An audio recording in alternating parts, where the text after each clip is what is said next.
जय परमेश्वर भाइयों, हिंदू मुसलमान अंग्रेज सभी देवता लोगों को जय परमेश्वर भाइयों, जय परमेश्वर। तो भाइयों, साध नवदास महाराज की लिखी हुई किताब जगत हित कहानी पेज नंबर 35 से पढ़ करके आज सुनाते हैं। तो भाइयों, साध नवदास महाराज ने इस किताब में जो भी लिखा है वो पढ़ करके सुनाते हैं। तो भाइयों, ये किताब पढ़ करके परमेश्वर के लेके सभी संसार के लोगों को सुनाते हैं। तो भाइयों, ये किताब पढ़ करके सुनाना हमने हमारा फर्ज समझा है।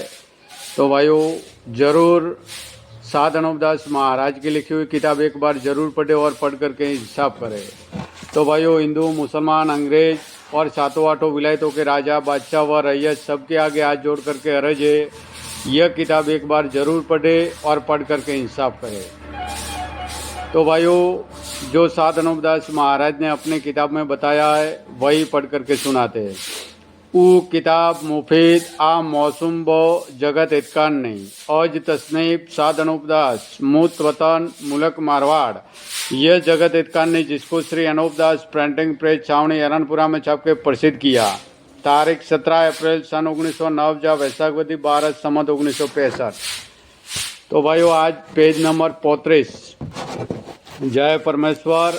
नहीं निकलता है बल्कि ज़्यादा लागत के सबब से नुकसान उठाना पड़ता है, क्योंकि पहले ज़माने में 1 रुपया खर्च किया जाता तो कई रुपयों का माल निकलता था, और अब 1 रुपया खर्च किया जाता है तो लागत के दाम भी वसूल नहीं होते।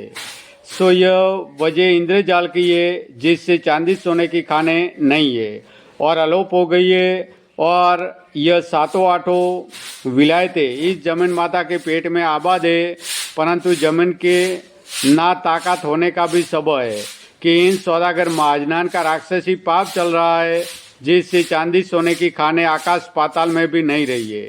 क्योंकि जब आदमी बीमार होता है और बीमारी के सबब से उसका कुल शरीर दुबला हो जाता है, परंतु जिसको बीमारी होती है उसके शरीर की चर्बी गल जाती है, तो फिर उसके शरीर में ताकत कहाँ से रहती है, बल्कि इस काबिल हो जाता है कि दूसरे शख्स की भी आस रखता है। सो अब इसी तरह से जमीन माता भी राक्षसी विद्या के पाप से दुबली हो गई है, परंतु इन सौदागर महाजनान ने बल राजा के बाद से राक्षसी विद्या का पाप चलाया। जब से जमीन माता के नाम का पाप कराते, सो जबकि जमीन माता के नाम का पाप ज़्यादा कराते तो काल भी पड़ जाता है और ग्रहण भी पड़ जाता है, क्योंकि पाप से जमीन माता दुख पाती है। इससे जमीन के ऊपर दान वगैरह नहीं होता है।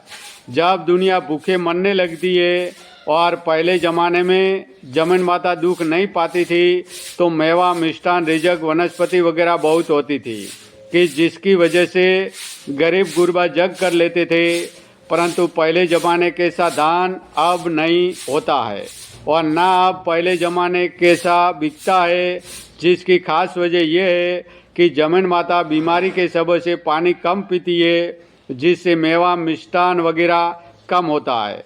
और जैसे कि जड़ दरख्त पहले ज़माने में होते थे वैसे अब नहीं होते, क्योंकि जमीन माता अच्छी तरह से पानी नहीं पीती है। इससे अब दरख्त भी लंबे और चौड़े नहीं होते, मगर अपने बुजुर्गों के देखने में तो रिजक और वनस्पति वगैरह इस कदर होती थी। और अलावा इसके बल राजा के ज़माने में तो बगैर खेती किए और बगैर बोए इस कदर दान होता था कि जिसका कुछ अंदाज नहीं हो सकता था। तो पहले ज़माने के गरीब लोग वगैरह भी जग कर लेते थे तो भी कर्जदार नहीं होते थे। सो इसका सबूत वेद और पुराणों में साबित है। परंतु इस जमाने के तो राजा बादशाह एक रजवाड़े की रैयत को भी खाना नहीं खिला सकती है।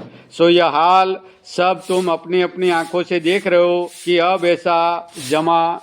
जय परमेश्वर भाइयों, जय परमेश्वर।